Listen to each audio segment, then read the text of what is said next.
దర్శించుమయ్యా.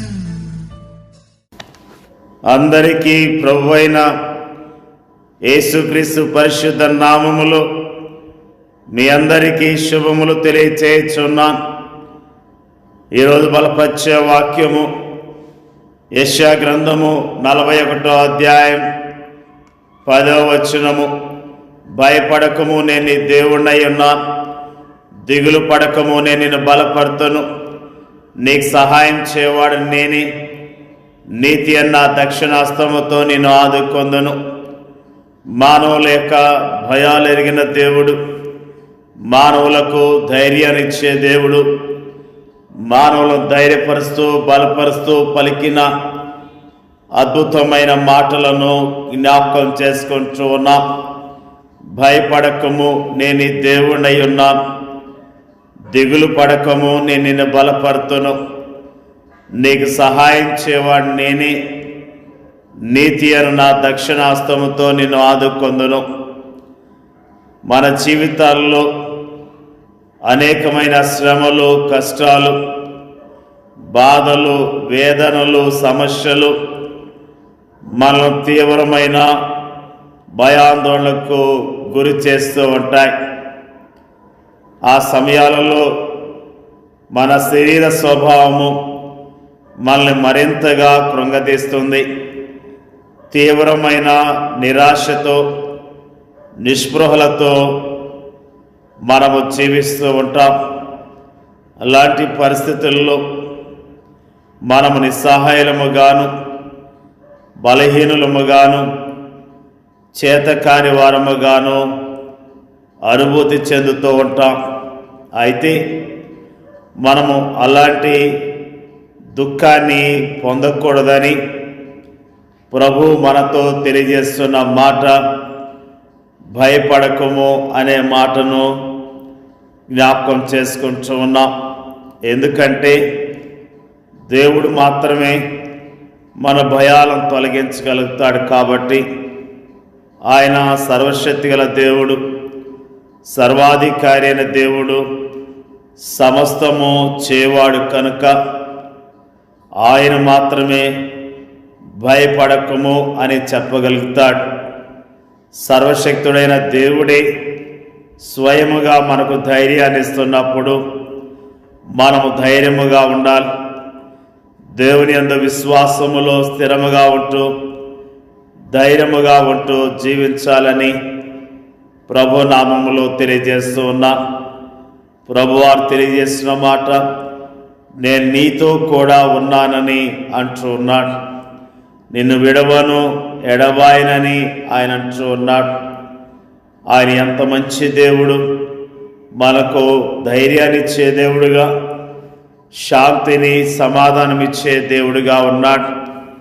మనకున్న పరిస్థితులన్నిటిలో కూడా ధైర్యాన్ని ఇచ్చి సహాయం చేస్తూ మనల్ని నడిపించే కాపరిగా ఉన్నాడు. ఆయన తెలియజేసిన అద్భుతమైన మాటలను బట్టి ధైర్యముగా జీవిద్దాం, ఆయన మయపరుద్దాం. దిగులు పడకము. చాలాసార్లు దిగులుతో, చింతతో జీవిస్తూ ఉంటాం. దేవుడు తెలియజేస్తున్న మాటలు చింతించొద్దని ఆయన అంటున్నాడు. మీ చింత యావత్తు నా మీద వేయమని అంటూ ఉన్నాడు. నిజముగా ఆయన మన పట్ల శ్రద్ధ కలిగి ఉన్నాడు, మన పట్ల ఆలోచనలు కలిగి ఉన్నాడు. అందుకని ఆయన అంటున్న మాటలు, దిగులు పడకము. భయము మనల్ని ఆవరించినప్పుడు అసమర్థత మనల్లో చోటు చేసుకుంటుంది, మనల్ని పడగొట్టే విధముగా ఉంటుంది. అందుకే అనేక సార్లు మనము తొట్టిల్లే కింద పడిపోతూ ఉంటాం. ఇక మాతో కాదని చేతులెత్తేస్తూ ఉంటాం. ఇక ముందుకు సాగలేమని కుప్పకూలిపోతుంటాం. అలాంటి పరిస్థితుల్లో మనము నిస్సహాయులము గాను, బలహీనులము గాను, చేతకాని వారము గాను మరి అనుభూతి చెందుతూ ఉంటాం. అయితే మనం అలాంటి కష్టాలు పడకూడదని ప్రభు మనతో చెప్తున్నాడు. దేవుడు మన పక్షమున ఉన్నాడు. నేను నీతో ఉన్నానని కూడా ప్రభు మనతో అంటున్నాడు. ఇది ఎంత అద్భుతమైన మాట! ఇది మనకి ఎంత శాంతిని, సమాధానిస్తుంది. నిజముగా దేవుడు మనకున్న దిగులును, దుఃఖాన్ని తొలగించి నెమ్మదిని, సమాధానమిస్తాడని ప్రభు నామములో జ్ఞాపకం చేస్తూ ఉన్నా. నీకు సహాయం చేయవాడని నేనే. నిజముగా ఆయన మనకి భయాలను తొలగించే దేవుడుగా, మనకున్న దిగులు తొలగించే దేవుడుగానే కాకుండా ప్రతి పరిస్థితుల్లో సహాయం చేసేవాడుగా మన పక్షాన కార్యాలు చేస్తాడని జ్ఞాపకం చేసుకుంటూ ఉన్నాం. మనం ఏదైనా ఒక పనిని ఒంటరిగా ఎవరి సహాయం లేకుండా చేస్తున్నప్పుడు బలహీనమైపోతాం. ఆ పని చేయలేక మధ్యలో ఆగిపోతూ ఉంటాం. అలాంటి పరిస్థితుల్లో నీకు సహాయం చేయవాడు నేనే అంటూ ప్రభు మన ముందుకు వస్తూ ఉన్నాడు. సర్వశక్తుడైన ఆయన మనకు సహాయం చేస్తున్నప్పుడు ఇక మనము చేయలేని పని అంటూ ఏముంటుంది? నిజముగా దేవుడు సహాయం చేస్తాడు, అన్ని పరిస్థితుల్లో సహాయం చేస్తాడు. నేను నిన్ను బలపడుతును. మన భౌతిక బలం కోసం ఆహారం ఎంత అవసరమో మన ఆత్మీయ జీవితానికి కూడా ఆహారం అంత అవసరత అయినది. మనం ఆహారం తీసుకున్నప్పుడు బలం పొందుతాం, సేదతీరుతాం, తిరిగి పనిలోనికి వెళ్తాం. భౌతిక విషయాల్లో, ఆత్మ విషయాల్లో కూడా ఇదే సూత్రము వర్తిస్తుంది. నీతి అను నా దక్షిణ హస్తముతో నిన్ను ఆదుకొందును. మనం అలసట చెందినప్పుడు మనం ముందుకు సాగలేం.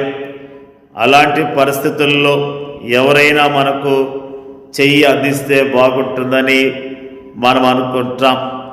అలాంటి సమయాల్లో తన చెయ్యి మనకు అందించేందుకు మన ప్రభు సదా మన ప్రక్కనే నిల్చుని ఉంటాడు. ఆయన తన కుడి చేయి చాచి పడిపోయి ఉన్న మనల్ని లేవనెత్తి చిరునవ్వులు చిందిస్తూ ప్రేమపూర్వకముగా మనల్ని ముందుకు నడిపిస్తాడు. నిజముగా ఈ మాటల ద్వారా మనకేమర్థమవుతుందంటే ఆయన మనకు ధైర్యాన్ని ఇస్తాడని, భయాలు తొలగిస్తాడని, సహాయం చేస్తాడని, బలపరుస్తాడని, ఆయన దక్షిణాస్తముతో ఆదుకుంటాడనే మాటలు మనకు అర్థమవుతున్నాయి.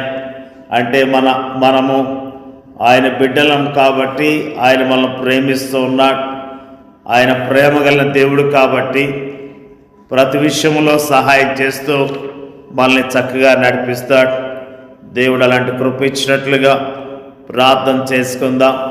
పరిశుద్ధుడైన మా తండ్రి, మాకు తెలియజేసిన అద్భుతమైన మాటలను బట్టి నీకు స్తోత్రాలు. భయపడకము, నేను నీ దేవుణ్ణి ఉన్నాను, దిగులు పడకము, నేను నిన్ను బలపరుతును. నీకు సహాయం చేయవాడు నేనే. నీతి అన్న దక్షిణాస్తముతో నిన్ను ఆదుకొందునని అద్భుతమైన మాటలు మాకు వాగ్దానం ఇచ్చినందుకు స్తోత్రాలు. నీ మాటల యందు విశ్వాసం ఉంచి నీ మాటల ద్వారా ధైర్యం తెచ్చుకొని విశ్వాసంతో జీవించడానికి సహాయం చేయమని అడుగుచున్నాం. వాక్యం వింటున్న ప్రతి బిడ్డను జ్ఞాపకం చేసుకోండి. వారి కుటుంబాలను దీవించండి. వారికి కొన్ని ఇబ్బందుల్లో సహాయం చేయండి. ఎవరైతే భయాలతో జీవిస్తున్నారో, ఎవరైతే దిగులుతో జీవిస్తున్నారో, ఎవరైతే మాకు సహాయం లేదని బాధపడుతున్నారో, నీ మాటల ద్వారా ధైర్యం తెచ్చుకోవటానికి సహాయం చేయమని ప్రార్థన చేయించున్నాం. మరి ముఖ్యంగా ప్రార్థన చేయించున్నాం ప్రభువా, ధైర్యం కోల్పోయి దుఃఖముతో, ఒంటరితనముతో, బాధతో జీవిస్తున్నాం. ప్రతి ఒక్కరిని ధైర్యపరచండి అయ్యా, బలపరచండి. వారికి ఉన్న దుఃఖము, ఆయాసము, బాధ అన్నీ తొలగించమని ప్రార్థన చేయించున్నాం. మా కొరకు ప్రార్థన చేస్తున్నాం అయ్యా. మరి ప్రభు, మరి ముఖ్యంగా అయ్యా మరి పరిచర్య చేస్తున్నా నీ సేవకులందరినీ కూడా దీవించి ఆస్వాదించండి అయ్యా. నీకు స్తోత్రాలు. మేమందరం నీ కొరకు జీవించే కృప దయచేయమని, నీ నామంలో ధైర్యం తెచ్చుకొని విశ్వాసంతో ఉంటాను సహాయం చేయమని యేసుక్రీస్తు నామంలో అడిగి వేడుకొచ్చున్నాం తండ్రి. ఆమేన్.